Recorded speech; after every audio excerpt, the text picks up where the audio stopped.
scenes in an awesome story using Canva and my empty college campus to turn this single minifigure into something amazing. Let's get right to it.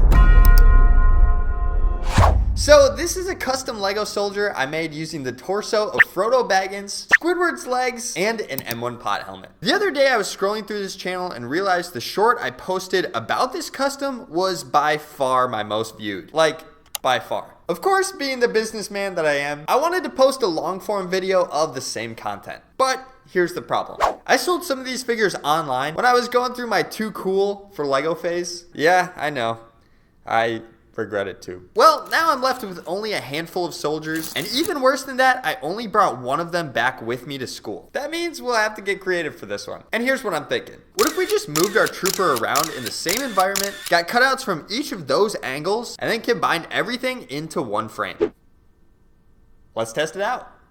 I woke up early again The next day. and set my camera up next to this cement ledge, which looked really good. I took one picture after another, moving our figure down the line after each shot. Next, I cut out our soldiers from each angle and then tossed everything into Canva for the moment of truth.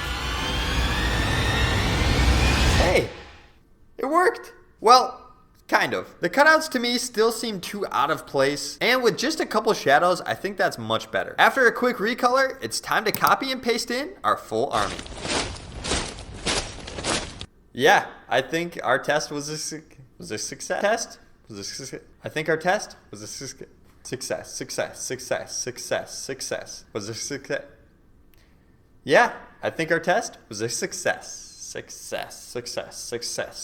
Yeah, I think our test was a success.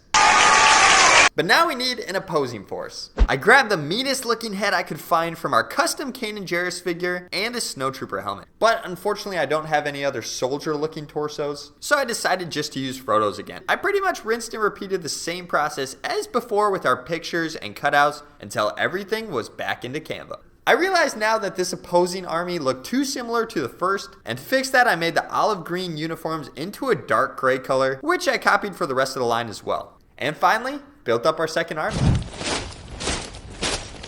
Alright, well, we know it works, and we now have two opposing armies ready for battle. So, let's battle.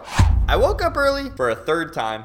The next day, ready to film. I made my way to the edge of campus to discover this awesome little divot with a bunch of shrubs that will make an absolutely epic environment for our war. I already came prepared with a rough outline of what I wanted the shots and story to be, so I got right to the filming and photo shoot. Again, I'm following the same process of combining multiple cutouts into one image, but for now I just took the pics and videos and hoped everything would line up later. I definitely could have gotten cutouts inside instead and then placed them into our original frames, but I'm actually really glad we did it this way so the lighting could stay consistent and the figures look like they belong there. Now begins our 3.5 hour cutout session, in which I ended up with almost 60 stickers, but totally worth it. They all look great.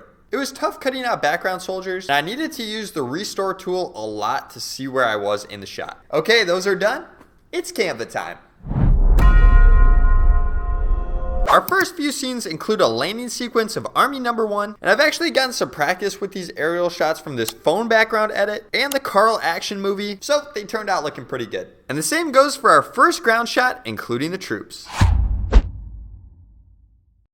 Now I populated our second army, making sure to line up all the foliage like puzzle pieces. The final step here is to change up the uniform color to gray, and they're ready for war.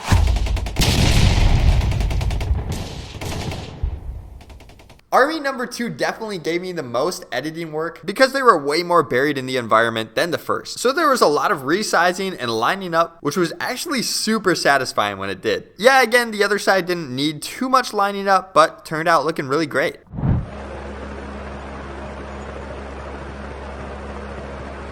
Army number 1 is being pinned down and needs air support fast, but I forgot to bring the walkie-talkie. I ended up finding a cutout online and tried my best to make that look natural.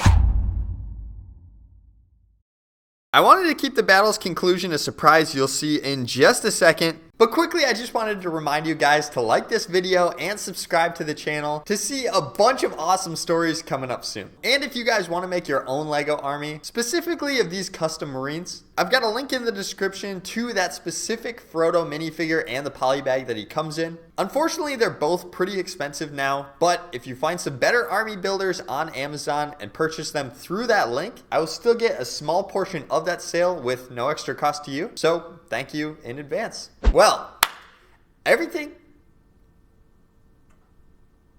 What? Where are those motion sensors at? Here we go. All right. Well, everything is done. Let's watch it.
Man, that was a ton of fun to make. I hope you guys liked what you saw. Stay tuned for some other sweet projects coming out very soon.